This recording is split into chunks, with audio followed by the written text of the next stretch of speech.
শরীফ ওসমান হাদি ভাই জীবনের সব সময় আল্লাহ একটা কথা বলতেন, আমি মরে গেলে যেন আমার হত্যার বিচার না হয়। আল্লাহ আমাদের প্রাণের দাবি, এই বাংলাদেশের 18 কোটি মানুষের দাবি, আল্লাহ সমস্ত ধর্ম বর্ণের মানুষের দাবি, আল্লাহ শরীফ ওসমান হাদি ভাইয়ের হত্যাকারীদের আল্লাহ দৃষ্টান্তমূলক শাস্তি আল্লাহ আমাদের দু চোখে না দেখে আল্লাহ আমাদের মরণ দিয়ে ভাইয়ের ছোট্ট একটা বাচ্চা আছে আল্লাহ আপনি কবুল করে নেন। আল্লাহ আমরা যে মানুষটার কবরের সামনে দাঁড়িয়ে আছি, আল্লাহ এই মানুষটা সার্বভৌমত্বের জন্য লড়াই করেছে। আল্লাহ আমরা প্রিয় শরীফ ওসমান হাদি ভাইয়ের কবরের মাকবারের সামনে দাঁড়িয়ে আছি। আল্লাহ এই বান্দাটা আপনাকে সারা দুনিয়ার আর কাউকে ভয় করতে আল্লাহ জালেমের সমস্ত জুলুমের বিরুদ্ধে আল্লাহ বলিষ্ঠ কণ্ঠে আল্লাহ কথা বলতে, আল্লাহ জালেমরা তাকে বাঁচতে দেয় নাই, আল্লাহ জালেমরা তাকে বাঁচতে দেয় নাই।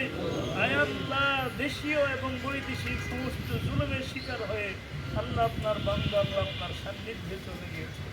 আল্লাহ আমাদের প্রিয় ভাই শরীফ ওসমান হাদি ভাইয়ের তামাম জিন্দিগির সবগুলো গুনাহ আল্লাহ আপনি মাফ করুন।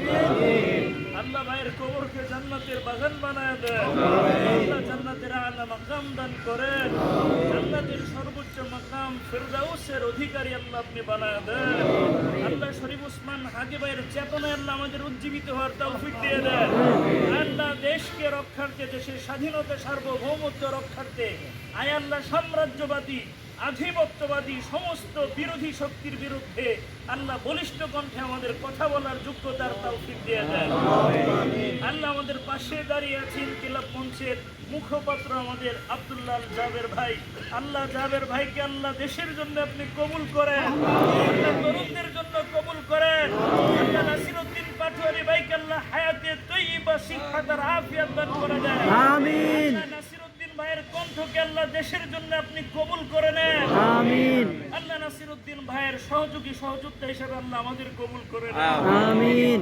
জবানে আল্লাহ জান্নাতি কালিমা তাওহীদের কালিমা উচ্চারণ করে আল্লাহ মরণ নসিব করি। আল্লাহ ইলাহা ইল্লাল্লাহ মুহাম্মাদুর রাসূলুল্লাহ।